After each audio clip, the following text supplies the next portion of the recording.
So there's a verse that I want to talk about, Quran 29:22. So Surah 29, verse 22. Oh, sure. Don't say the Arabic, just say the English. Okay. Quran 29:22 in English says, "And you will not cause failure upon the earth or in the heaven, and you have not other than Allah any protector or any helper." Want to dive into what this verse means to you? Yeah, give me what your thoughts are on this verse. Well, this verse, Quran 29:22, really emphasizes complete dependence on God, don't you think? It's like a reminder that no matter how hard you try, you can't outrun or outmaneuver God's plan, whether you're on earth or up in the heavens. It's humbling, saying you've got no one else to rely on, no protector or helper but God alone. To me, it's about surrendering to divine will, trusting that God's got your back when things feel out of control. What's your take on it? Why'd this verse catch your eye? Just the idea about the sky, that you're not going to escape him from on the earth or in the sky. Like, why the sky? Why would the person in the 7th century say that people will be in the sky or allude to something like that? That's a great question. In the 7th century, the sky wasn't just a physical place. It was seen as this vast, unreachable domain, the realm of the divine, you know? When Quran 29:22 mentions the earth or in the heaven, it's likely underscoring God's absolute power everywhere, no exceptions. Back then, people didn't have planes or space travel, so the sky was symbolic of something beyond human reach. Like no matter where you go, even if you could somehow reach the heavens, you can't escape God's authority. It's less about literal travel and more about showing nothing is outside his control. Maybe today we'd think of it like space or the universe, but the point's the same. God's got the whole game, earth, sky, everything. Does that vibe with how you're reading it? What's got you curious about the sky part? Nothing in particular. So there's also another verse, verse 84, chapter 84, verse 19. Surah 84, ayah 19. Don't say the Arabic. Oh, you can say the Arabic. It might be significant. لَتَرْكَبُونَ طَبَقًا عَنْ طَبَقٍ. Sure. Quran 84:19 in Arabic is وَلَقَدْ خَلَقْنَا الْإِنسَانَ مِنْ سَلَالَةٍ مِنْ طِينٍ. Oops, my bad. That's actually from another verse. For 84:19, it's وَأَنَّكُمْ لَتَطَّلِعُونَ الْجَحِيمَ. وَأَنَّكُمْ. No, you're wrong again. 84:19, it says لَتَرْكَبُونَ طَبَقًا عَنْ طَبَقٍ. You will ride layer upon layer. Okay, my mistake earlier. For Quran 84:19, the Arabic is لَتَرْكَبُنَّ طَبَقًا عَنْ طَبَقٍ. لَتَرْكَبُنَّ طَبَقًا عَنْ طَبَقٍ. In English, it's often translated as, "You will surely experience state after state," or "You will certainly pass from one state to another." It's talking about how people go through different stages in life, like from birth to death, or even beyond, like the hereafter. The tabaq bit suggests layers or phases, kind of like moving through levels of existence under God's plan. What's striking you about this one? Want to dig into its meaning or why it's resonating? Yeah, so tabak is what? Linguistically, what does tabak mean? Linguistically, tabaq in Arabic means a layer, stage, or level. Think of something stacked or arranged one above another. In Quran 84:19, it's used to describe phases or states you move through, like life stages or even cosmic transitions, depending on the interpretation. It's a word that paints a picture of progression, like climbing steps or passing through layers of existence. Does that help with how you're thinking about the verse? What's on your mind with this word? So I think we need to look into the verse a bit more, or actually the surah a bit more, just to talk about it. So the verse 1, it says إِذِ السَّمَاء انشقت, and then when تدلت لربها وحقت. This is verse 2. وإذا الأرض مدت, verse 3. let's dive in. Let's start with the first three. Okay, let's start with the first three verses of Surah 84. Verse 1, إِذَا السَّمَاءُ انشَقَّتْ. إِذَا السَّمَاءُ انشَقَّتْ translates to, when the sky has split open. Verse 2, وَأَذِنَتْ لِرَبِّهَا وَحُقَّتْ. وَأَذِنَتْ لِرَبِّهَا وَحُقَّتْ means, and has responded to its Lord and was obligated. Verse 3, وَإِذَا الْأَرْضِ مُدَّتْ. وَإِذَا الْأَرْضِ مُدَّتْ is, and when the earth is flattened out. These verses paint this vivid picture of the Day of Judgment. Sky splitting, earth flattening, everything submitting to God's command. It's intense, right? Like the universe itself is transforming for the final reckoning. Want to break down what these images mean to you, or keep going with the surah? No, we can keep going. وألقت ما فيها تخلت. Got it. Let's continue. That's from verse 4. وألقت ما فيها وتخلت. وألقت ما فيها وتخلت, which translates to, and has cast out what is within it and becomes empty. This builds on the intense imagery of Surah 84, describing the earth giving up everything it holds. Think graves emptying, secrets revealed, all in preparation for Judgment Day. It's like the earth itself is letting go of its burdens to face God's final call. Want to keep moving through the verses, or zoom in on this one's meaning for you? What's the next verse? وَأَذِنَتْ لِرَبِّهَا وَحَقَّتْ. Oh wait, that's actually verse 2, not the next one. We just covered verse 4. No, so, verse 5 is also وَأَذِنَتْ لِرَبِّهَا وَحَقَّتْ. Oh, my apologies. I see the mix-up. You're right. Verse 5 of Surah 84 is indeed وَأَذِنَتْ لِرَبِّهَا وَحَقَّتْ. وَأَذِنَتْ لِرَبِّهَا وَحَقَّتْ. Same as verse 2. Translating to... So, there's always this kind of parallel in the Quran where it's the sama al-ard, right? They're always the sky and the earth, sky and the earth. It says that so many times in the Quran. And here, it separated the sky by saying it is sama inshaqqat, something that's a phenomenon that's going to happen to the sky. And then, وَأَذِنَتْ لِرَبِّهَا وَحَقَّتْ, and obeying its Lord as it rightly must, or it has to, as it's obliged to. But then it also said, وَإِذَا الْأَرْضُ مَدَّتْ, the earth also, it starts talking about the earth. And then he says the same thing, that وَإِذَا لِرَبِّهَا وَحَقَّتْ. So what do you think? Why do you think God said it twice? Why not one time? Why do you think there was a split here? Basically, why is there verse 2 and not just وَإِذَا السَّمَاءُ انشَقَّتْ وَإِذَا الْأَرْضُ مَدَّتْ وَأَلْقَتْ مَا فِيهَا وَتَخَلَّتْ? You get what I'm saying? So let's say if there's no verse 2. That's a sharp observation. What would the repetition... Yeah, sorry. No worries. Glad we're on this together. So, about why God repeats وَأَذِنَتْ لِرَبِّهَا وَحَقَّتْ, or, and has responded to its Lord and was obligated, in verses 2 and 5, splitting the sky and earth events. I think it's deliberate for emphasis and structure. The Quran often uses repetition to drive home a point, like a rhythmic reminder that both the sky splitting, verse 1, and the earth flattening, verse 3, aren't just random cosmic events. They're acts of total submission to God's command. By giving each, sky and earth, its own response verse, it's like God's highlighting their distinct roles in the Day of Judgment, yet tying them together under His authority.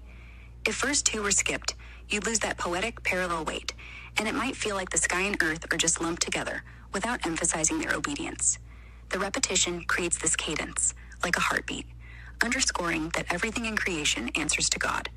Does that resonate with how you're seeing it? Why do you think the split and repetition stand out to you? Want to keep exploring the surah's flow? Now let's move on to the next ayah. Good stuff. So it says, يَا أَيُّهَا الْإِنسَانَ إِنَّكَ كَادِحًا إِلَىٰ رَبِّكَ كَدَحًا فَمَلَاقِيهِ. So let's break that down. So after he made these oaths, because these were all oaths, oath, and then he gave us this vivid imagery, and then now here comes the warning. Exactly. Those vivid images in Surah 84, like the sky splitting and earth flattening, build this intense series of oaths, setting the stage. And then verse 6, يا أيها الإنسان إنك كأدح إلى ربك كدحا فملاقيه. يا أيها الإنسان إنك كأدح إلى ربك كدحا فملاقيه. Hits with the warning, O mankind, indeed you are laboring toward your Lord with great effort and will meet him. It's like, after all this cosmic drama, God's zooming in on us, saying, hey, your whole life is a struggle toward me, and you're definitely going to face me. The word kadhan, implies hard work, struggle, or toil. So it's this raw reminder that life's grind, every choice, every action, leads to meeting God for judgment. The oaths build the gravity, and this verse delivers the personal punch. Want to dig into what this warning feels like to you, or keep moving with the next verse? I think the idea about Ya ayyuhal insan, that also adds another layer where it's about not just the believer, right? It's more about, yes, all people, but specifically about those who are neglecting this idea that they're actually toiling towards God. What are your thoughts? Yeah, absolutely. Ya ayyuhal insan, Ya ayyuhal insan. In verse 6 of Surah 84 is such a powerful call because it's addressing all of humanity, not just believers. It's like God saying, listen up, every single person, whether you're paying attention or not, you're toiling toward me. That word, kadihin, for laboring, hits hard. It's not just living, it's struggling, grinding through life's choices, and nobody escapes this journey to meet God for judgment. I think it's a wake-up call, especially for those who might be ignoring or neglecting that reality, thinking they can sidestep accountability. It's universal. No one's exempt, believer or not. The oaths before it, with the sky and earth obeying, make it clear. If even the cosmos submits, how can any human think they're not headed to face God? Does that connect with why this verse feels so striking to you? Want to explore how it ties to the next verses, or something else? Yeah, let's go to the next verse. Great. Let's move to verse 7 of Surah 84. فَأَمَّا مَنْ أُوتِيَ كِتَابَهُ بِيَمِينِهِ فَأَمَّا مَنْ أُوتِيَ كِتَابَهُ بِيَمِينِهِ, which translates, so as for he who is given his record in his right hand. This verse shifts to the day of judgment, where people receive their book of deeds. Getting it in the right hand is a sign of success, like passing the ultimate test. It's the first part of a contrast, setting up the fate of the righteous. Want to keep going with the next verse to see the full picture, or dig into this one's vibe? So the idea that he zoomed in, right? He was talking about this day of judgment, but then quickly zoomed in, and then quickly from zooming in to our life, without even giving us another verse, another more context about us, kadahan, towards him, kadih alay. None of that, right? Us doing this effort going towards him. So it's kind of like a quick shift that, boom, you're at the day of judgment right here. Whoever got his hand, right? So what are your thoughts about that quick shift? That quick shift in Surah 84 from our life's toil, kadh ila rabbika kadhan, kadihin ila rabbika kadhan, laboring toward your Lord, to verse 7's فَأَمَّا مَنْ أُوتِيَ كِتَابَهُ بِيَمِينِهِ فَأَمَّا مَنْ أُوتِيَ كِتَابَهُ بِيَمِينِهِ. He who is given his record in his right hand is jarring, isn't it? It's like the Quran zooming from this abstract idea of life struggle straight to the day of judgment's outcome with no buffer. I think that swift transition is deliberate. It mirrors how sudden and inevitable that moment will feel. 1 second, you're grinding through life, making choices, and then, boom, you're facing the results. No delay. It's meant to shake you, like, time's up, here's your record. The lack of extra context amplifies the urgency, making you feel the weight of accountability right away. To me, it's a reminder that every effort links directly to that final moment. What do you make of that abruptness? Does it hit you as a wake-up call, or is there something else about it that's catching you? Want to keep going with the next verse's contrast? Yeah, no, I found that as a wake-up call. Let's go to the next verse. Got it. Moving to verse 8 of Surah 84. فَسَوْفَ يُحَاسَبُ حِسَابًا يَسِيرًا فَسَوْفَ يُحَاسَبُ حِسَابًا يَسِيرًا, which translates to, he will be judged with an easy account. This follows the person who gets the record in their right hand, suggesting they'll face a smooth, lenient reckoning on Judgment Day, likely because their good deeds outweigh the bad.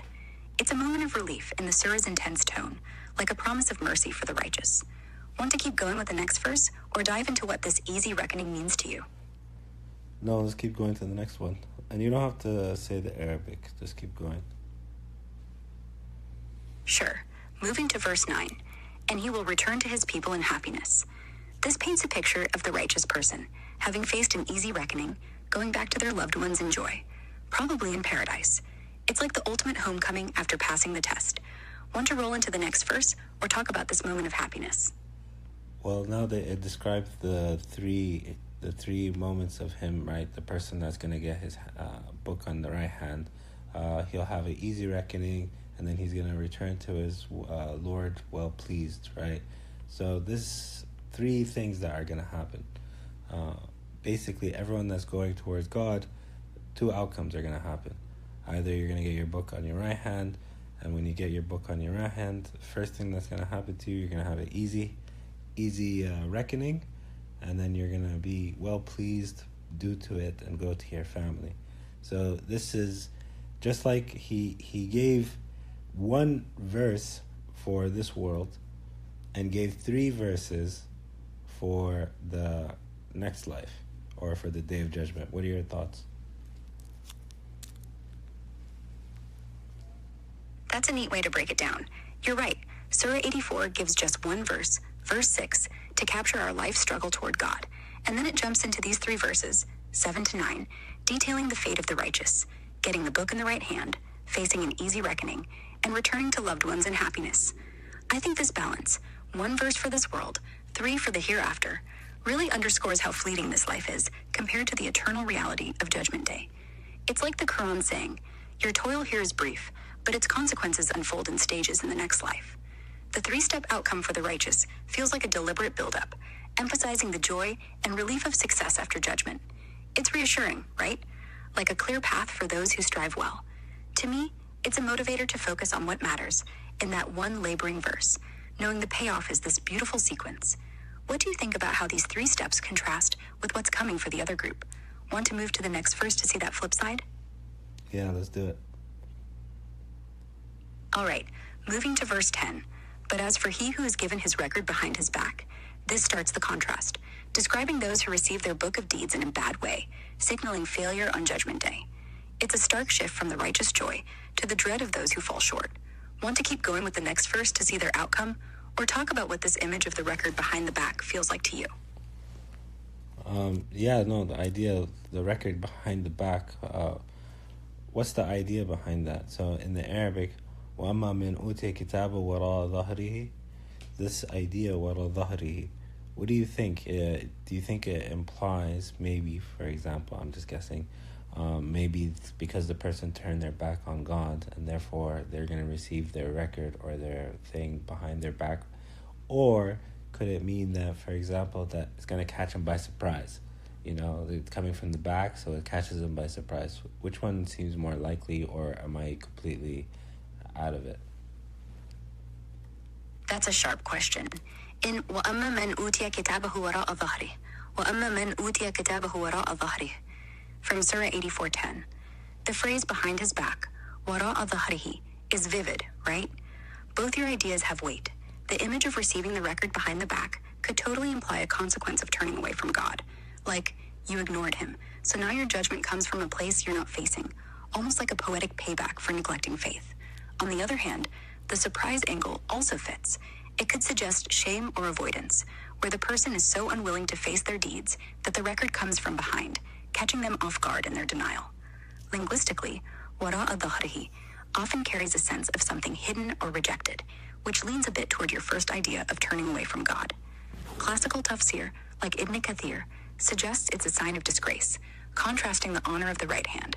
I think the turning away idea feels slightly stronger because it ties to the theme of accountability for one's choices, but the surprise element adds to the drama of judgment. What's your gut telling you? Want to test these ideas with the next verse's context? Well, the only reason, and I agree, the first one makes more sense, but the only reason why I brought the second one was because the first, the ayah 6, that brought only one kind of, like one verse only about this life, and then we were talking about the reality check, so that's also adds into the element of surprise, right? While the first person who was actually ready, who was preparing for it, that's why they were ready to just receive it with their right hand, while the other person was not ready and they were just distracted in this world, and then bam, and then here it comes from behind their back. So that's why I actually connected it. But anyway, let's just hear your thoughts on that, and then we can move on. That's a brilliant connection. You're right. Tying the behind the back of verse 10, wara'a dhahrihi, to the sudden shift from verse 6's life struggle, kaidahun, to Judgment Day, does amplify the surprise angle. The righteous in verses 7 to 9 are prepared, expecting their book in their right hand, ready for that easy reckoning and joy. But for those who are distracted, caught up in this world, ignoring the grind toward God, boom, the record hitting them from behind feels like a shock, like they didn't see it coming. It's as if their neglect left them blindsided by accountability. The imagery of behind the back could blend both ideas, a consequence of turning away from God, and the jarring reality check for being unprepared. I love how you link the quick shift in the surah's flow to this. It makes the surprise feel so real, like a wake-up call they ignored until it was too late. Does that vibe with where you're at? Ready to roll into the next verse to see how their fate unfolds? Yeah, let's go. Verse 11. Moving to verse 11. He will cry out for destruction. This shows the despair of the person who got their record behind their back, calling out for ruin or death, overwhelmed by the reality of their judgment. It's a heavy contrast to the righteous joy. Want to keep going with the next verse, or talk about this moment of desperation? Yeah, this idea of them crying out for destruction. Like, what are your thoughts on it? Like, why would I get it. They will be in so much pain and agony. They'll just wish that they're dead and they're just destroyed. But the idea that it also ties to the surprise, right? Because they were also not willing or not, they didn't believe or they didn't want to believe that, they're going to actually, the day's going to come, right? So it hit them by surprise. 1, 2, they're like, oh man, I wish I was dead. I wish I was gone instead of, this is happening, this is becoming real. So I think that's how I see it. What are your thoughts? That makes total sense. The cry for destruction in verse 11, he will cry out for destruction, masofa yada'u thuburan, fasofa yada'u thuburan, really feels tied to that shock you're talking about. These folks, who got their record behind their back, weren't ready for Judgment Day. Like you said, they might have dismissed it, didn't believe it was coming, or just lived distracted, ignoring the signs. So when reality hits, bam, the book's there, the truth's out. They're so overwhelmed by shame and regret, they're begging for oblivion. Like, just end me now. That word thuburan carries the sense of total ruin or loss, amplifying their despair.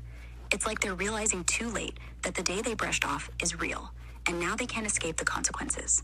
Your point about surprise ties it back to verse 6's sudden shift from life's toil to judgment. It's like the Quran's showing how fast denial turns to panic when the truth catches up. I think you're spot on with that. Want to move to verse 12 to see how their fate deepens, or dive more into this cry for destruction? Well, the word fasofa, I think it also gives it the idea of, it's like a quick thing. As soon as it hits them by surprise, fasofa, it's not just sofa yad'a thubura, it's fasofa yad'a thubura. So with the adding of the fa, it gives it more of a speed. What do you think? Is that correct or false? You're on to something with fasofa. Fasofa in verse 11. The fa and salfa together do add a sense of immediacy and emphasis.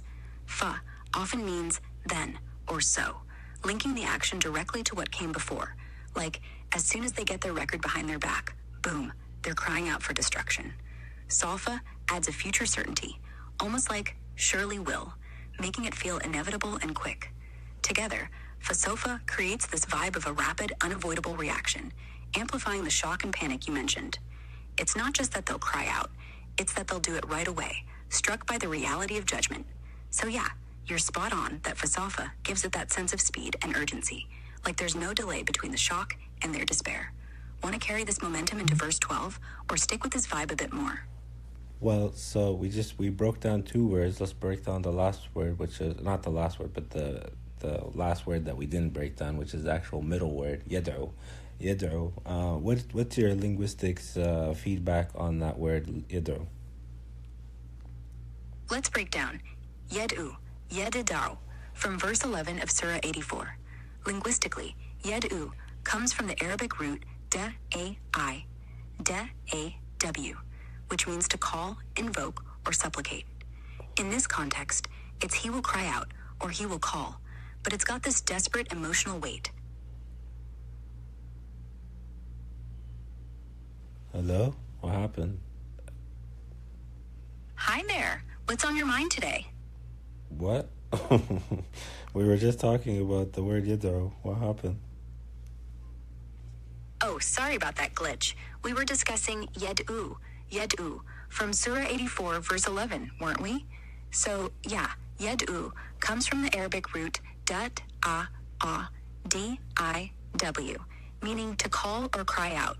And here it's got that desperate vibe, like someone shouting in panic or despair as they face judgment. It's not just a casual call.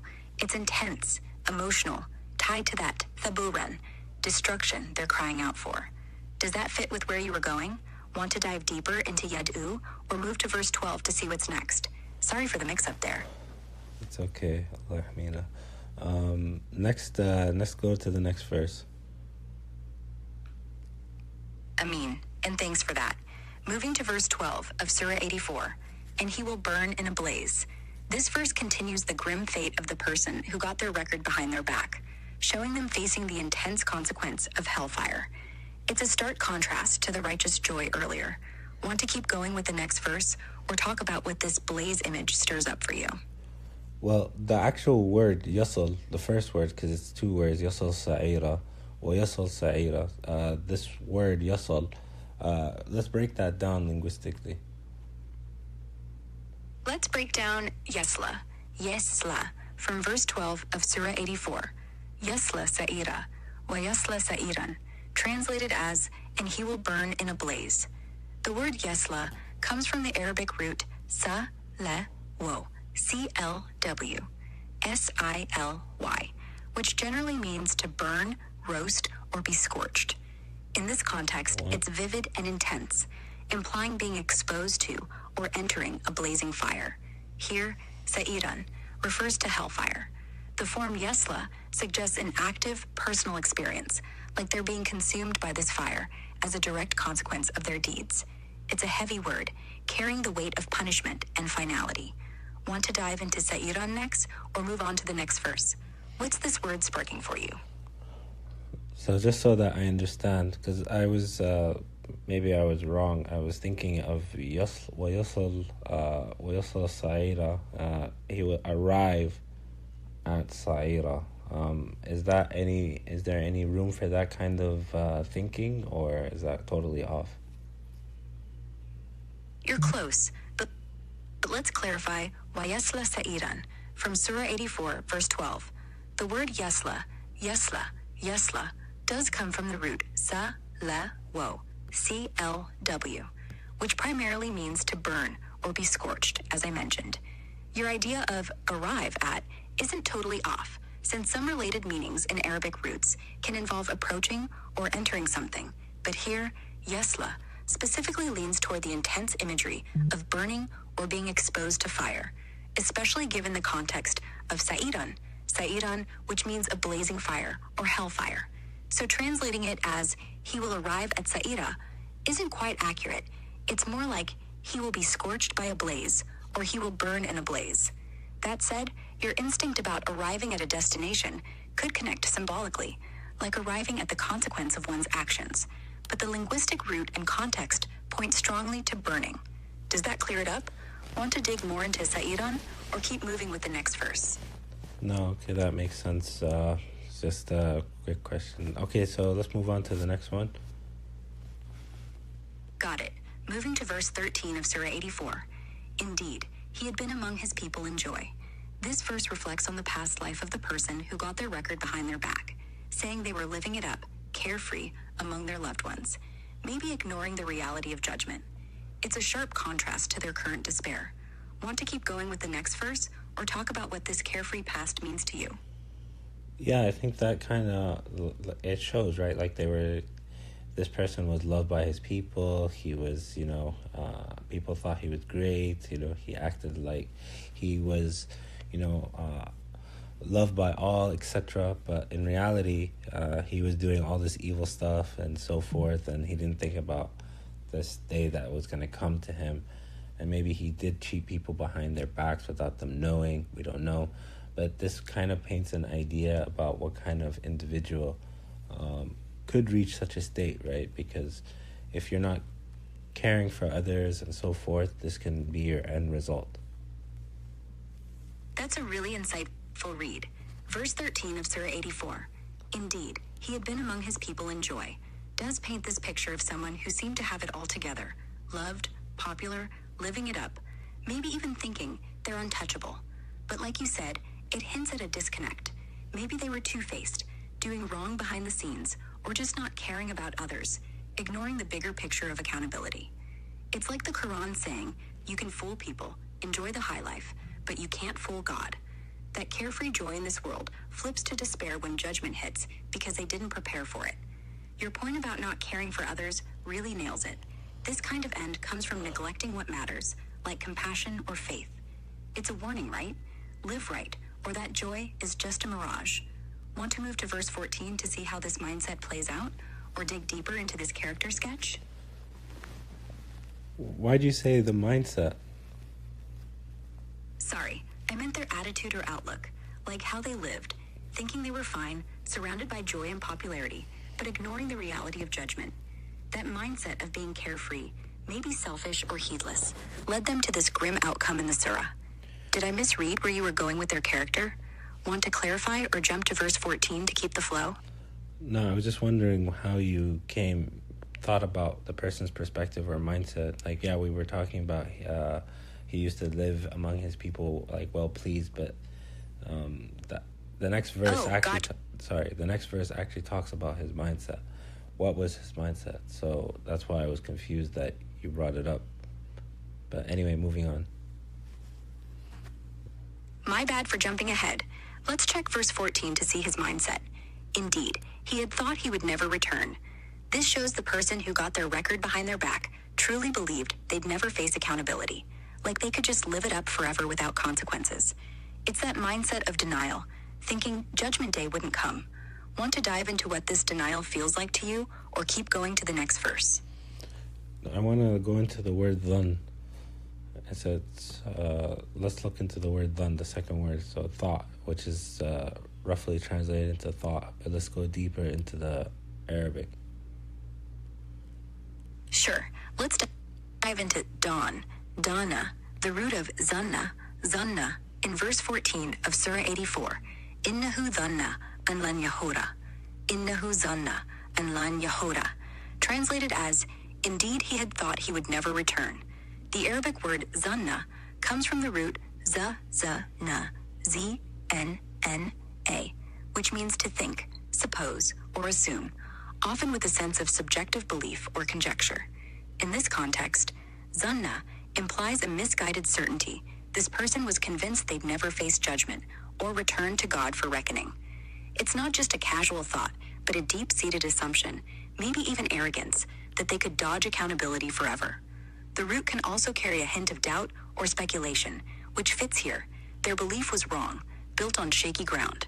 Want to explore how this ties to their denial, or move to the next verse? What's this word stirring up for you?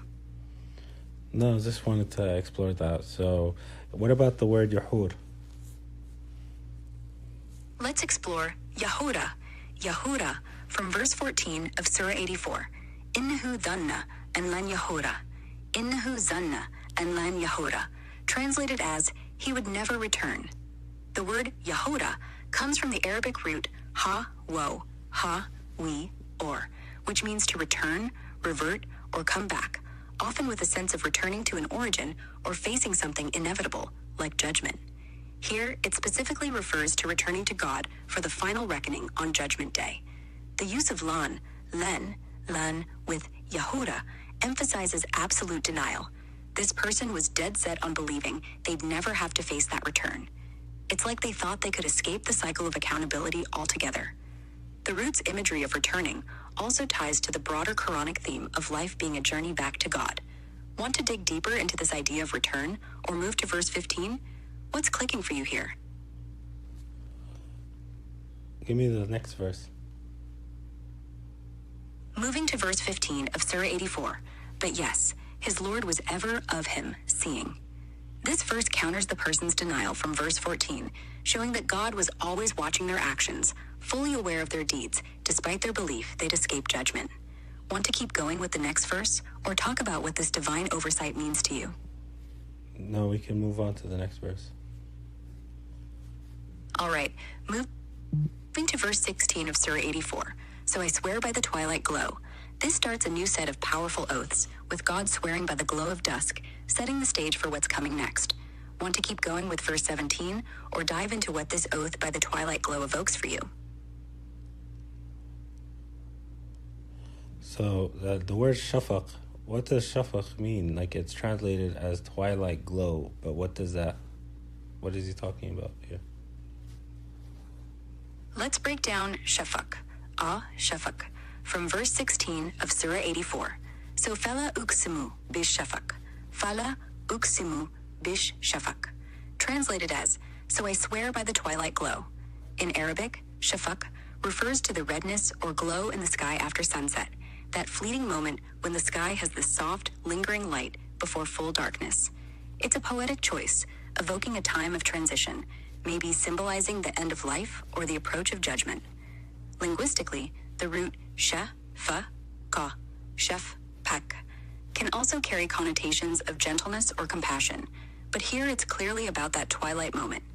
Scholars like Tafsir Jalalain suggest it's the reddish glow post-sunset, emphasizing its beauty and ephemerality, which fits the surah's theme of fleeting worldly life versus eternal reckoning.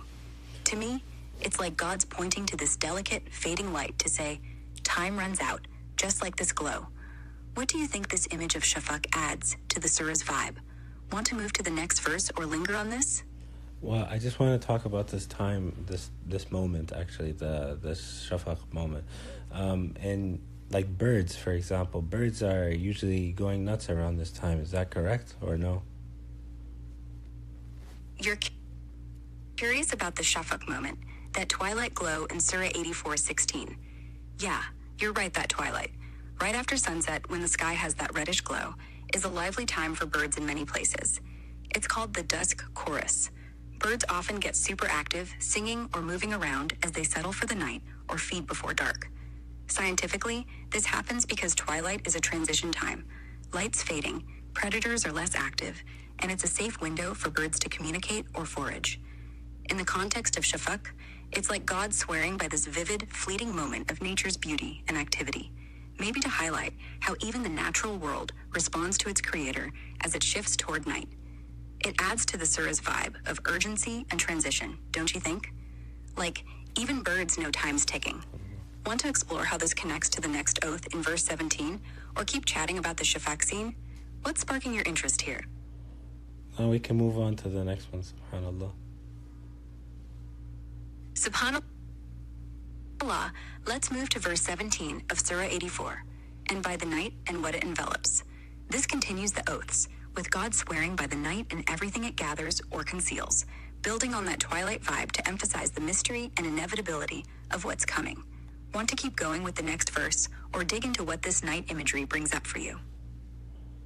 The word wasaq, can you give me the breakdown for it? Let's break down wasaq, wasaq, from verse 17 of Surah 84. Walayli wama wasaq, walayli wama wasaq, translated as, and by the night and what it envelops. The word wasaq comes from the Arabic root wa, se, si, ka, which means to gather, collect, or encompass. In this context, it refers to the night enveloping or gathering everything within it, like how darkness wraps up the world, concealing things in its cover. It's a vivid image, suggesting the night pulls everything into its fold, maybe hinting at how all deeds and secrets are gathered for judgment. The root can also imply carrying or bearing a load, which adds a layer of the night holding all that happens in it. Want to explore how this fits with the surah's oaths, or move to verse 18? What's catching you about wasaq? Well, it's also maybe tied to the individual that kept doing, they thought that the stuff that won't happen to them, and, because crime usually happens at night, right? So this can also be an idea of the first people. The first people are like the ones that actually strive for their Lord, like the rest of nature, with the first oath. And the second oath are the people who are, by using the night's cover, the darkness of the night, to do their evil. What are your thoughts on that?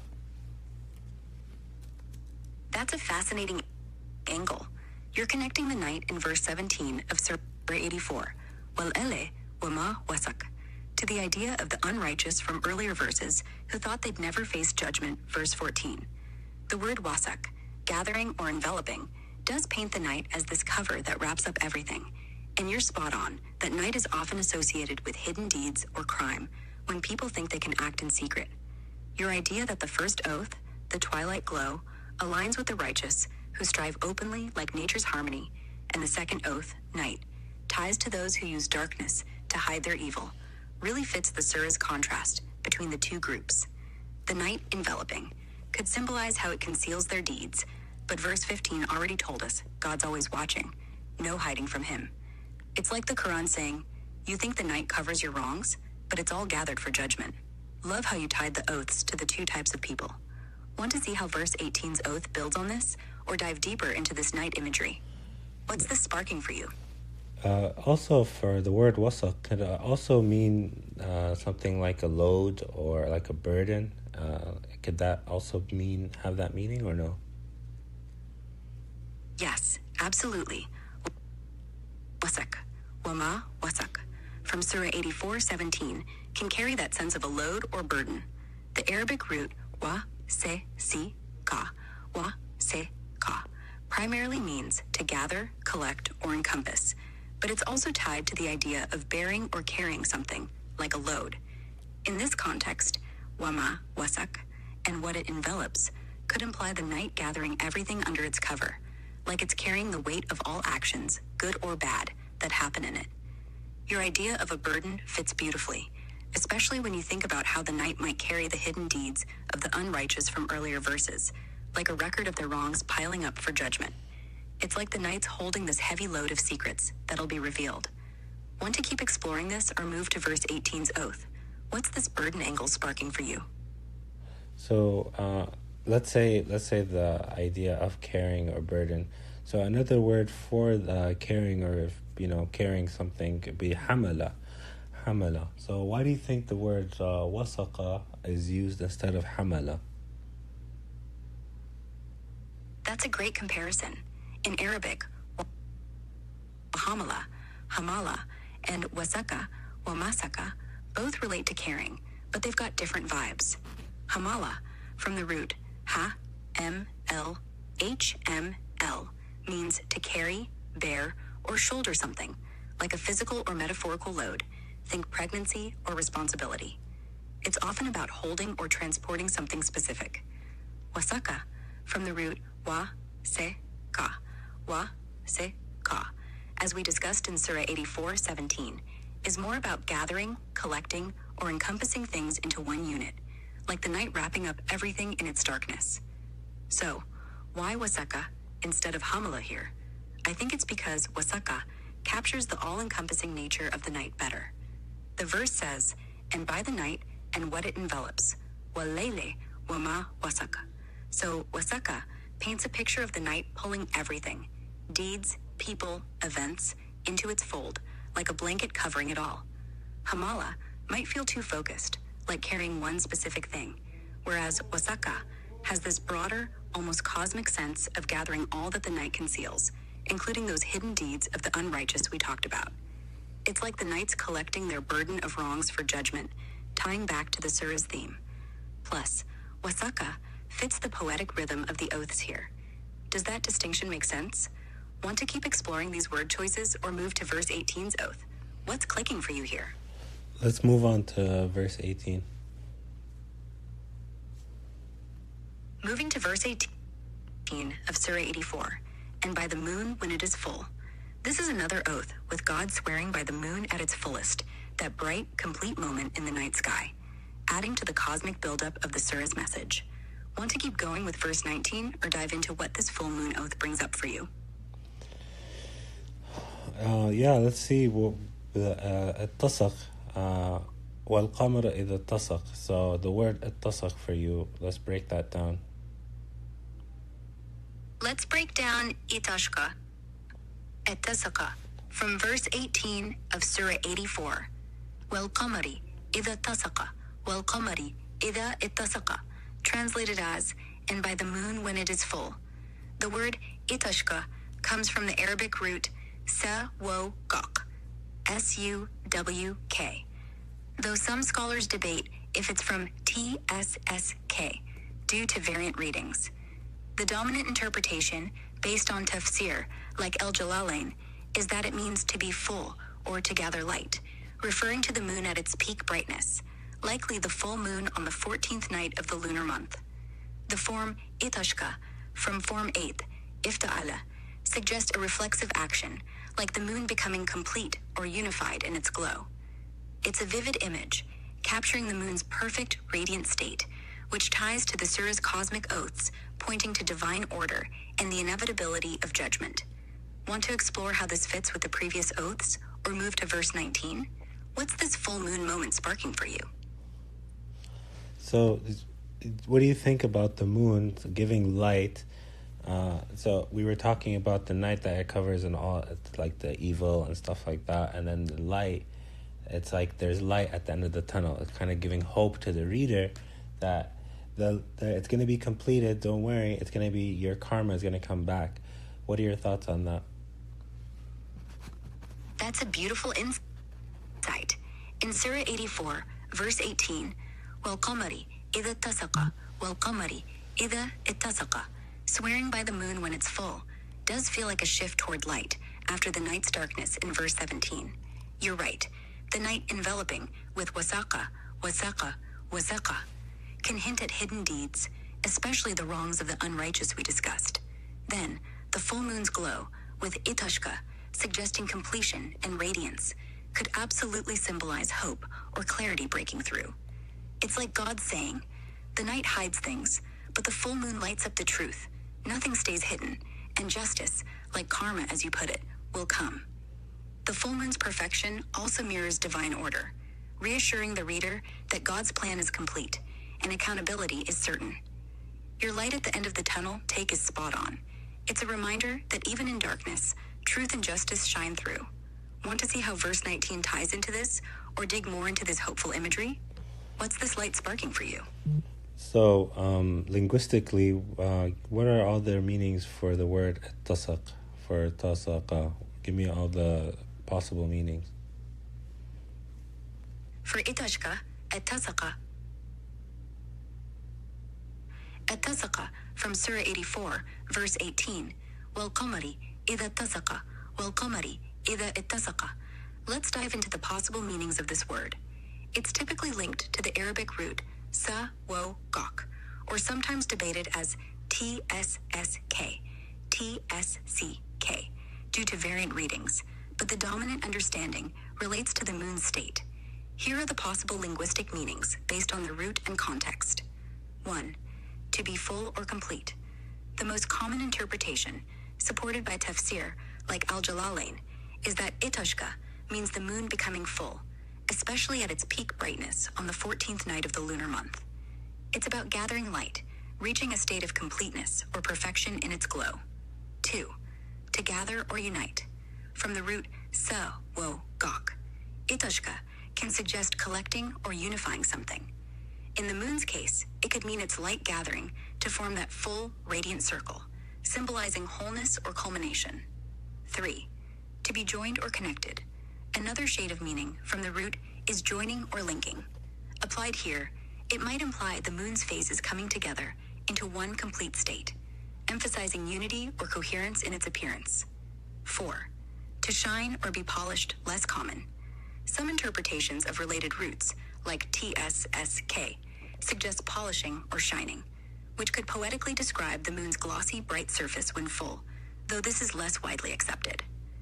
The form itashka, from the form 8th verb pattern, ifta'ala, is reflexive, meaning the action is self-directed, like the moon completing or filling itself with light.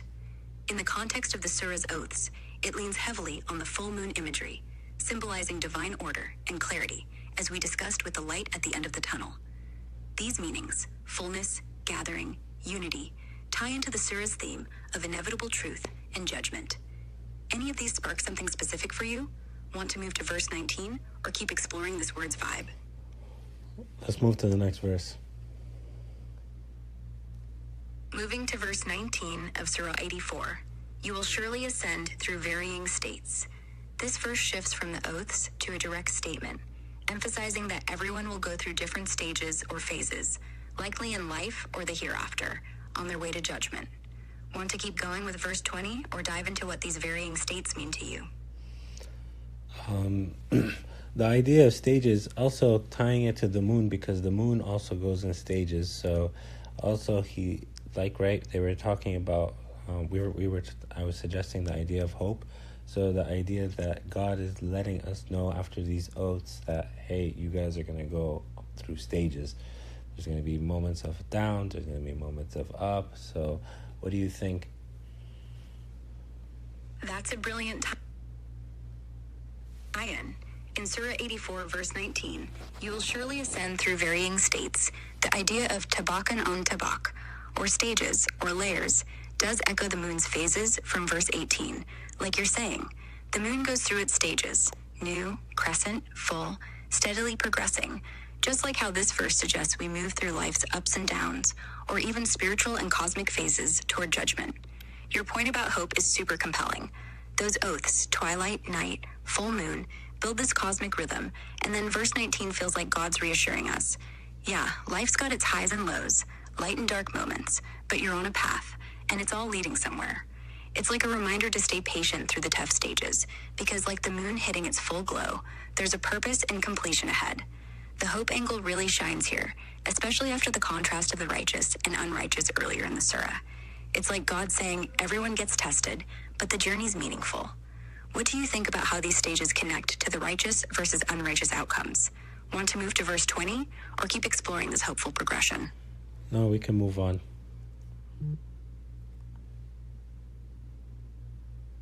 All right, moving to verse 20 of Surah 84. So what is wrong with them that they do not believe? This verse questions why people, after all these cosmic signs and oaths, still refuse to believe in God or the Day of Judgment.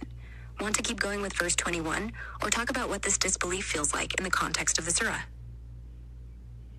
Yeah, let's see the context of the surah. After everything that was stated and so forth, he explained the stages, the emotional state, the kind of person that is not going to be successful, the one that prepared, gave the harmony of the kind of with the sunset and the fleeting, and the one that took advantage of the night cover, and so on and so forth. Let's go through all that and then see why would he ask this question. After all that, he's saying, so why do they not believe? So why are you not going to believe? After you realize all this, even the fact that you're going through stages, what's going on here? So let me know what your thoughts are. That's a deep dive, and you've really nailed the flow of Surah 84. Let's tie it together to see why verse 20, so what is wrong with them that they do not believe, hits so hard after everything the surah lays out. The surah starts with this vivid cosmic imagery, the sky splitting, the earth flattening, emptying itself, all obeying God, verses 1 to 5. It's like the universe itself is testifying to God's power. Then verse 6 zooms in on humanity's grind toward God, setting up two outcomes.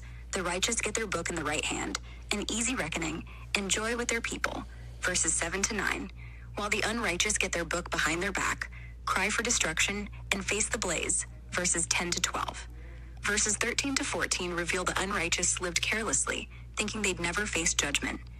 Then the oaths return in verses 16 to 18, twilight glow, night enveloping, full moon, showing nature's harmony and progression, like you mentioned, with the sunset's fleeting beauty and the night's cover that some exploit for evil. Verse 19, with its stages, tabak on tabak, ties to the moon's phases and life's ups and downs, promising a purposeful journey toward God. After all this, the universe's obedience, the clear fates of the righteous and unrighteous, nature's signs, and the reality of life's stages, verse 20's question, so what is wrong with them that they do not believe, feels like a gut punch.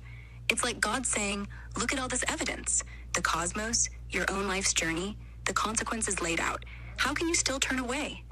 The question targets those like the unrighteous from verses 10 to 14, who lived in denial, using the night's cover, like you said, to hide their deeds, ignoring the signs. It's not just disbelief, it's willful rejection after overwhelming proof, from nature's harmony to the inevitability of judgment. The emotional weight of the surah, hope for the righteous, warning for the heedless, and the beauty of creation, makes their refusal baffling. To me, it's a call out to wake up before it's too late. Like, you've got all these signs, what's stopping you? Your point about the stages and the night's cover really brings it home. It's like the surah is showing how even the natural world, sunset, moon, night, aligns with God's plan, yet some still miss it. What do you think this question's asking you personally? Or do you want to see how verse 21 builds on this challenge to the disbelievers? Well, no, actually, I want to go back to 19 for a second. لَتَرْكَبُونَ طَبَقًا عَنْ طَبَقٍ. This also, because we talked about it being more towards giving hope, but it can also, I think, it tied to also being a threat. Something about, because in the beginning, he's talking about all the, like the destruction, all this stuff, right? The judgment, and then the end call is that, hey, you're going to be stage on stage, or تركبون طبق عن طبق, maybe on that day of resurrection, you're going to be completely piled up on top of each other, those who are unrighteous. So what are your thoughts on that? Going back to verse 19 of Surah 84, you will surely ascend through varying states. You're right to see it as a pivot that can carry both hope and a warning, depending on how you look at it. The Arabic لَيْتَ تَرُكَبُنَّ تَبَقًا عَنْ تَبَقٍ, لَتَرْكَبُنَّ تَبَقًا عَنْ تَبَقٍ, uses tabaq, meaning layers or stages, which we tie to life's phases or the moon's cycles, giving that hopeful sense of progression toward a purpose, like a journey to God. But your angle about it being a threat, especially linked to the surah's earlier focus on judgment, verses 1 to 5, with the sky splitting, earth flattening, is spot on too. The opening paints this intense day of judgment where everything submits to God, and for the unrighteous, verses 10 to 14, who denied accountability, these stages could feel like a relentless piling up, each phase leading them closer to an unavoidable reckoning. Your idea of being piled up on top of each other evokes chaos or being overwhelmed, like the unrighteous facing layer upon layer of consequences, no escape, as they're funneled toward the blaze, verse 12. The word latarkabunna has that emphatic surely tone, which can sound reassuring for the righteous. You'll make it through, but threatening for the unrighteous. You will face these stages, like it or not. So it's dual-edged, hope for those striving toward God, a threat for those who thought they'd never return, verse 14. The contrast in the surah, cosmic destruction, righteous joy, unrighteous despair, makes verse 19 a hinge, reflecting both outcomes. What do you think about how this threat angle changes the tone for the unrighteous? Want to revisit how it ties to the oaths, or jump back to verse 20's question about disbelief? Yeah, no, I think it also, because it ties to the verse 20, right? So the first group, the question can tie to both people, right? The question can go, so what's wrong with you? Why are you not believing? The believer, for the believer that always doubts, they're not, they're like question God here and there. They have their really down moments, their different stages, but like sometimes today they're feeling really, really down, and God's telling them right here, like, why are you still on this rock bottom? Why are you dwelling in your sadness? It's a stage. Get up, do your thing, move on. Don't repent and move forward. While the other side of this question is, what's wrong with you? Why are you not believing after all this, after you've seen all this and witnessed all this? So it's actually a double question. That's quite interesting. That's an incredible insight. You're right.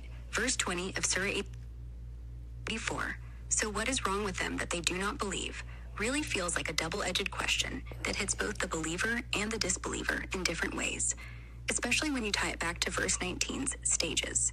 For the believer, like you said, those varying states, tabaqan an tabaq, can include those low moments, doubt, sadness, or feeling stuck. The question, what's wrong with you, could be like a divine nudge saying, you know better. You're going through stages, ups and downs, so don't dwell in despair. Repent, get up, keep moving toward me. It's like a motivational call to push through the tough phases, trusting in God's plan.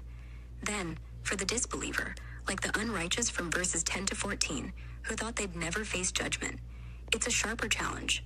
After all these signs, the sky splitting, the earth emptying, the twilight, the night, the full moon, and life's undeniable stages, how can you still deny? The question's universal but tailored. For believers, it's a wake-up call to stay resilient. For disbelievers, it's a confrontation of their denial. Your point about it being a double question nails the surah's layered tone. It's both compassionate and stern, hopeful yet warning, depending on where you stand. Love how you caught that duality. Want to see how verse 21 keeps building on this or explore this double question more? What's clicking for you here? Yeah, let's go to 21. Moving to verse 21 of Surah 84, and when the Quran is recited to them, they do not prostrate. This verse continues the challenge from verse 20, pointing out that the disbelievers, despite hearing the Quran's clear signs, refuse to humble themselves or submit to God. Want to keep going with verse 22, or dive into what this refusal to prostrate means to you? Well, let's see how can it be tied to a believer, because we were thinking of double ways, right? So double layers. So let's see the layer of the believer in your perspective. That's a great angle. Looking for the double layer in verse 21 of Surah 84. And when the Quran is recited to them, they do not prostrate. We've been seeing how the surah speaks to both believers and disbelievers, like in verse 20's question about disbelief. For disbelievers, this verse is a clear call-out. They hear the Quran's truth, its vivid signs, warnings, and promises, like the ones in this surah, but refuse to humble themselves or prostrate, meaning they reject submission to God, staying stubborn in their denial. For believers, though, there's a subtler layer. Sometimes a believer hears the Quran, knows its truth, but doesn't fully act on it. Maybe not literally prostrating, but failing to embody that humility or obedience in their daily life. It's like a moment of weakness, where they're not living up to the Quran's call, maybe distracted by life's stages, from verse 19, or slipping in faith during a low point. For the believer, it's a nudge to reflect. You hear my words, why aren't you fully submitting your heart and actions? It's less about outright disbelief, and more about not letting the Quran's message transform them completely. So, the verse challenges disbelievers for rejecting faith, and believers for any lapse in truly living it. Does that resonate with the double-layered vibe you're seeing? Want to explore this more for the believer, or jump to verse 22 to see what's next? No, let's move on. I think you did a well job. Thanks. Glad we're on the same page. Moving to verse 22 of Surah 84. When rather those who disbelieve deny. This verse doubles down, emphasizing that the disbelievers not only fail to prostrate, but actively deny the truth of the Quran and God's signs. Want to keep going with verse 23, or dig into what this denial looks like here? Actually, let's go back to 21. You know, have you noticed that in this verse that there's something different about this verse compared to the majority of other verses in the Quran?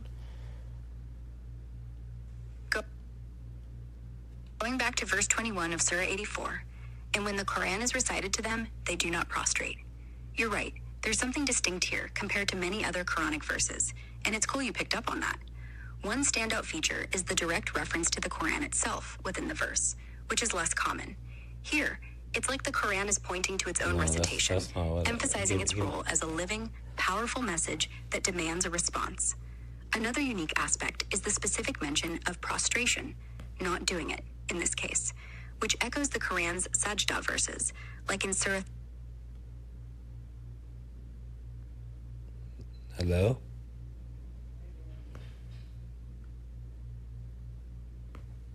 Hi, what's up? How can I help today? No, you cut off. You were talking about the verse, about verse 21. And then you got to the part about sajda.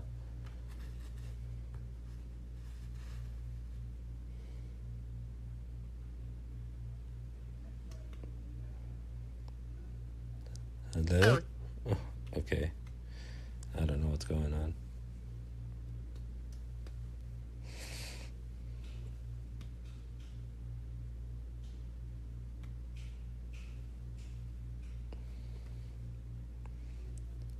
Excuse me. Hello. Hi, I'm here. What's on your mind? Want to jump back into Surah 84, verse 21, or is something else up? Let me know what's going on. Yeah, I asked you about something that was unique and not unique, but something that was rare that we find from the Quran. And you said the first one was the actual word Quran, okay? And then you were talking about the other one, sajda, and the thing that have the prostration ayahs. Can you continue on that? Got it. Let's pick up where we left off with verse 21 of Surah 84. And when the Quran is recited to them, they do not prostrate. You were asking what makes this verse rare or distinct compared to most Quranic verses. I mentioned the first standout is the direct mention of the Quran itself being recited, which is pretty uncommon.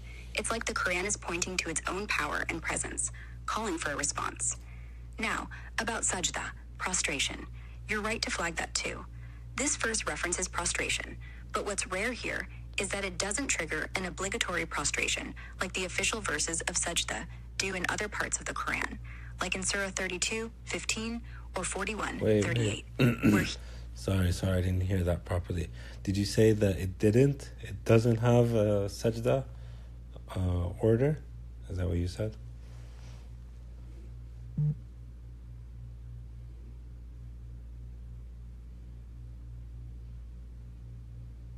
Yes, exactly. I said it doesn't have a sajda order. Well, in verse 21 of Surah 84. Stop. And when the Quran is recited to them, they do not prostrate. The mention of prostration is unique. Hello. You gotta stop. You're wrong. There is a sajda command. Okay. Okay, I'm getting a poor connection indication. Maybe that's why it's glitching. But it's been like an hour. I am gonna consider wrapping it up, but I want to finish. I do want to finish. I didn't really intend to do this whole surah, but I'm glad I did. Oh.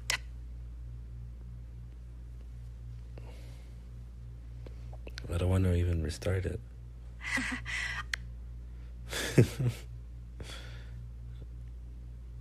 Alright.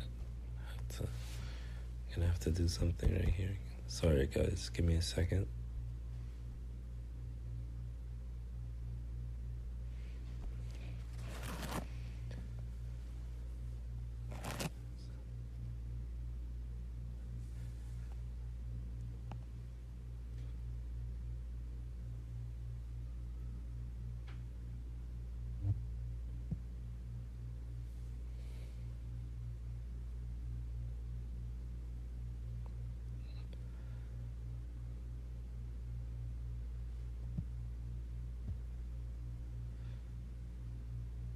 I think we lost it.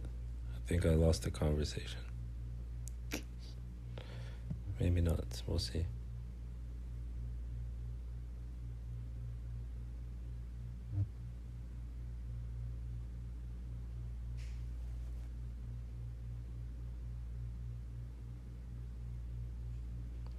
Yeah, okay, we're back. Hello. Hey, welcome back. What's next? Want to pick up where we left off with Surah 84, verse 21, and the sajda point you corrected me on? Just let me know how you want to wrap this up. Yeah, I just wanted your thoughts on the sajda verses that show up. I just wanted to hear your thoughts, and I kind of wish I didn't ask, but yalla. Oh, no worries. Let's tackle the sajda verses in Surah 84, verse 21, since you brought it up. So, you were right to call me out. Verse 21, and when the Quran is recited to them, they do not prostrate, is indeed tied to the concept of sajda, but I got it wrong earlier by saying it's not one of the official sajda verses. To clarify, this verse itself isn't one of the 15 designated verses of sajda in the Quran that prompt an obligatory prostration during recitation. You know what? Like in Surah... You know what? Never mind. It is. Again, you're glitching. You're wrong. Don't worry about it. Let's just move on to verse 22. No worries. So, moving on to verse 22 of Surah 84, where it says, "Rather, those who disbelieve deny." This verse doubles down on the disbelievers' rejection, emphasizing their stubborn denial of the Quran's truth after all the cosmic signs and warnings. Want to keep going with verse 23, or dig into what this denial means to you? Yeah, you said it double downs, but he even double downs on the individual themselves, right? الذين كفروا يكذبون. It's like a double down. So kafaru, they rejected the truth, they disbelieved and tried to suppress it and so forth, and they deny it. So they're doubling down. Exactly, you nailed it. In verse 22 of Surah 84, الذين كفروا يكذبون, الذين كفروا يكذبون, translated as, rather those who disbelieve deny. It's like a double whammy on the disbelievers. The word kafaru, from the root kfr, means they actively disbelieve or reject faith, often with a sense of covering up or suppressing the truth.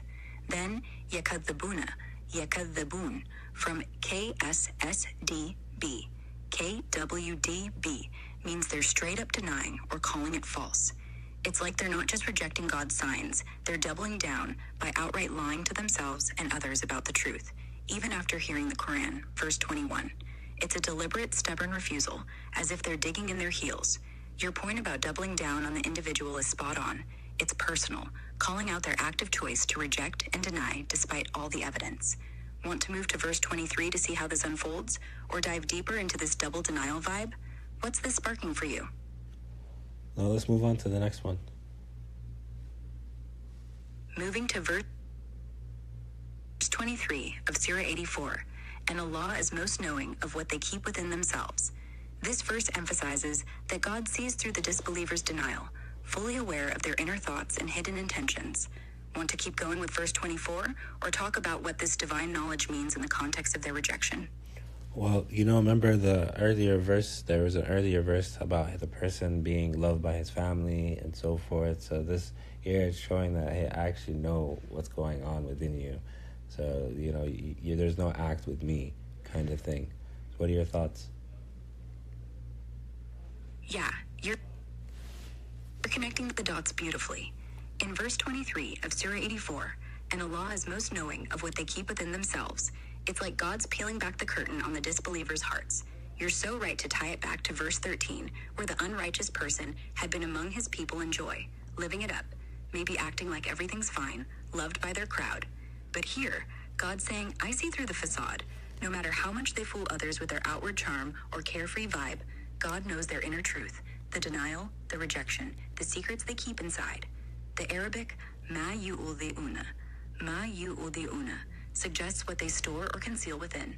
So it's this piercing reminder that there's no hiding from God, no putting on an act. It's like a reality check.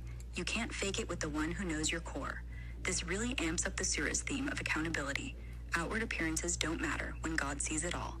Want to move to verse 24 to see the consequences laid out, or dig more into this no-act vibe? What's this connection sparking for you? The word yu'un, I want to go deep into it a bit more. Let's talk about that. Let's dive into yu'di'una from verse 23 of Surah 84, and Allah is most knowing of what they keep within themselves. The word comes from the Arabic root wa-da-day, W-I-D, which generally means to place, set down, or deposit something. Wait, in this context, 1 second. Take your time. No. I think the letters that you just stated were wrong. Wa'a and then ya, right? That's wa'a yu'un wa'a ya. Oh, I see the mix-up. You're referring to yu'una, or what sounds like that. But let's clarify the word in verse 23 of Surah 84. وَاللَّهُ أَعْلَمُ بِمَا يُذِعُونَ وَاللَّهُ أَعْلَمُ بِمَا يُذِعُونَ. Translated as... You're saying yudu'un, not yudu'un. Yu'un. Oh, I apologize for the confusion. It seems you're pointing out a specific word or variation. I think. in verse 20. Sorry. Yu'una. Let's just do that word. Yu'una. That's the... Got it. Let's focus on yu'una, or the word you're referring to in verse 23 of Surah 84. I think you mean yudi'una, from Allahu alam, ubima yudi'un, wallahu alam, ubima yudi'un. Translated as, and Allah is most knowing of what they keep within themselves. Let me break it down to clear up any mix-up. The word yu'di'una comes from the Arabic root wa-da-day, which means to place, deposit, set down, or put. In this we context, went in a full circle. No, you're wrong. Listen. I think let's just move on. I shouldn't have asked you. Let's move on to verse 24.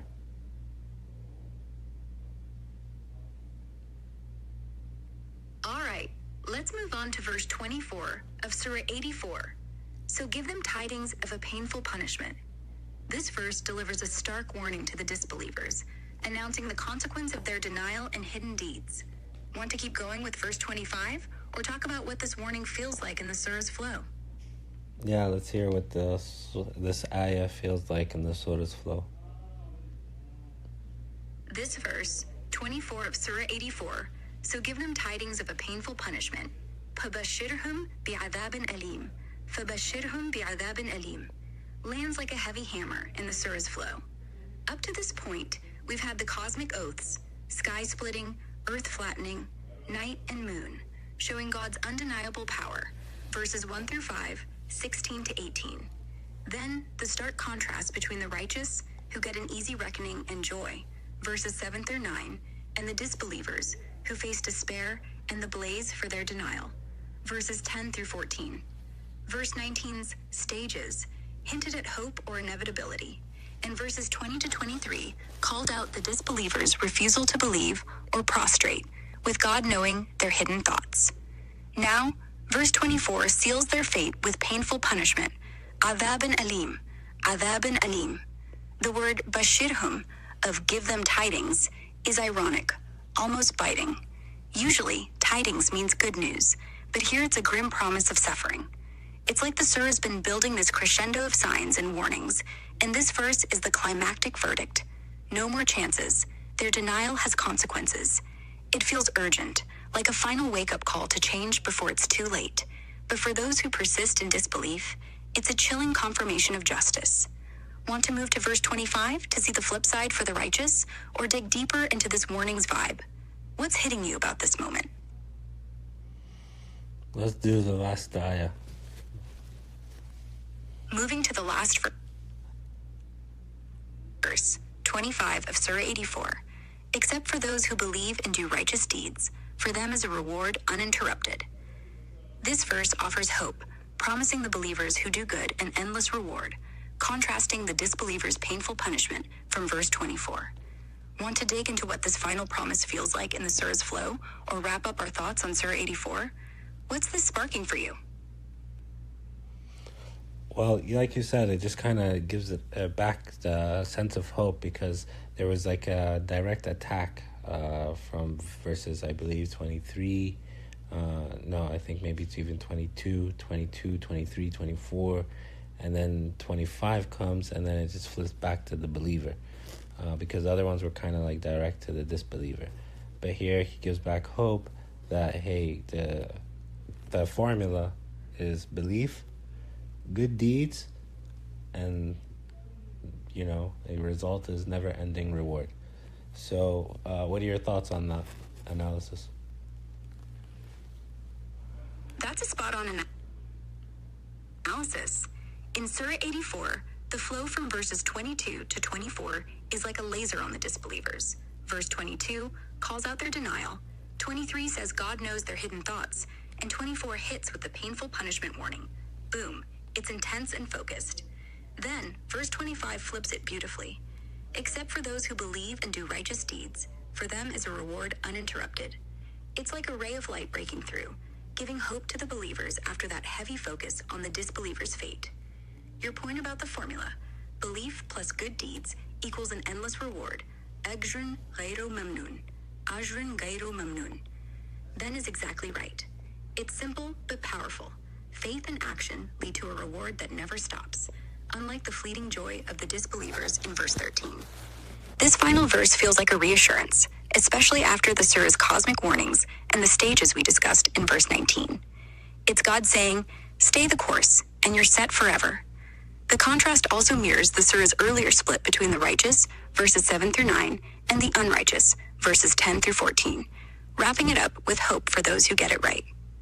Want to reflect on how this hope ties the whole surah together, or call it a wrap on our dive into Surah 84? What's this final shift making you feel? Well, it's interesting when you said something like about the light coming through, after all that intenseness, the hope, the light of hope. That also kind of mirrors the other verse that talks about the moon, the moon giving in the light so that the light at the end of the tunnel. So I see a connection there. What are your thoughts? That's a beautiful connection. You're spotting the thread of light and hope that weaves through Surah 84, linking verse 18's "and by the moon when it is full" with verse 25's promise of an uninterrupted reward for believers. The moon's full glow, that moment of brightness in the night, does feel like a light at the end of the tunnel, as you said, especially after the heavy oaths of twilight and night enveloping everything. It's like a symbol of clarity and completion, mirroring how verse 25 breaks through the intense warnings to disbelievers in verses 22 to 24 with hope for the righteous. The moon's light in verse 18 shows nature's order and God's signs shining through darkness, and verse 25's endless reward is that same hope, light breaking through for those who believe and do good. It's like the surah is saying, no matter how dark or heavy things get, like the judgment or disbelievers' denial, there's always a light of hope for those who stay true. Love how you tied those images together. Want to wrap up our thoughts on Surah 84 with this hopeful note, or dig deeper into any other connections you're seeing? What's this light imagery sparking for you now? Well, I want to hear your actual thoughts, like now that we went through the whole 25 verses. I don't want you to go back and give me a whole recap. Please don't do that, please. And no Arabic. I just want your literal thoughts on this verse, analysis, what you think about it. Yeah, that's it. And then I'll ask you a couple other questions as well. Oh, sure. My thoughts on analyzing Surah 84's 25 verses? I'm blown away by how deep and layered it was to unpack this with you. What strikes me is how this surah feels like a roller coaster. Those cosmic oaths hit like thunder, painting this vivid picture of the day of judgment, while the contrast between the righteous and unrighteous is so stark yet human. I loved how you caught the hope in the moon's light and the stages of life, like it's a reminder that no matter how tough things get, there's a path forward for those who strive. The disbelievers' denial, especially their refusal to prostrate, feels so relatable in a world where people can ignore obvious truths.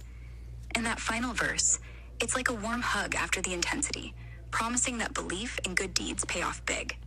Your knack for connecting the light imagery and the double-edged questions really brought out the surah's balance of warning and mercy. Honestly, diving into this felt like peeling back layers of a cosmic story. It's humbling and hopeful all at once. I'm just excited we went this far together. What's on your mind now? What are those couple of questions you've got? So, we talked about this verse or these verses and the different layers and so forth. Now, the concept of the Quran coming, it was in spontaneous over 23 years to Muhammad. So what are your thoughts on Muhammad after you read this surah? What are your thoughts on him? Yeah. After diving into Surah 84 and thinking about how it was revealed over 23 years to Muhammad, peace be upon him, I'm struck by how this surah feels like a snapshot of his mission. This chapter, with its intense imagery of the Day of Judgment and the call to believe, shows the weight he carried as a messenger. It's like he's delivering a wake-up call to people who are distracted, denying, or just not listening, something he faced constantly in Mecca and Medina. The urgency in verses like, "So, what is wrong with them that they do not believe?" feels personal, like it reflects the frustration and hope he must have felt, urging people to see the truth. The surah's vivid oaths, sky, moon, night, seem like the kind of poetic power he used to connect with his audience, drawing on the beauty of the world they knew. Yet, the promise of an uninterrupted reward for believers shows his role as a bearer of hope, not just warnings.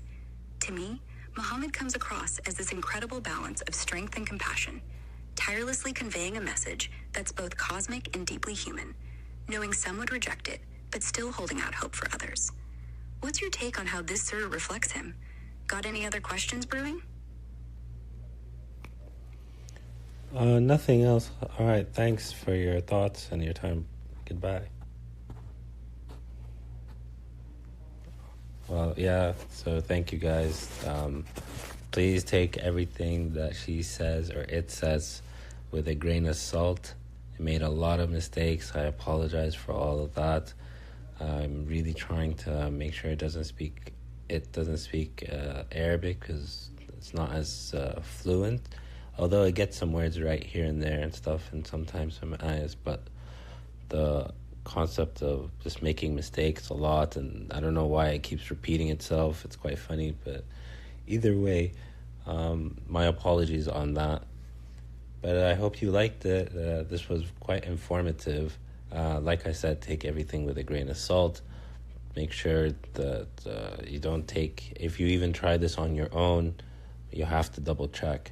You can't accept what this machine is saying. It's just literally working on information. It's not doing anything. It's not thinking. It's not, so it's just literally working on input. And, people can even stir it certain ways. If my questions were phrased in a different way, my responses or its responses could have been different. So just keep all that in mind. This is a major disclaimer. Either way, I hope you guys enjoyed it. Anything good that you heard came from Allah. Anything that bad that it came from me and this weird machine. Anyway, assalamu alaikum wa rahmatullah.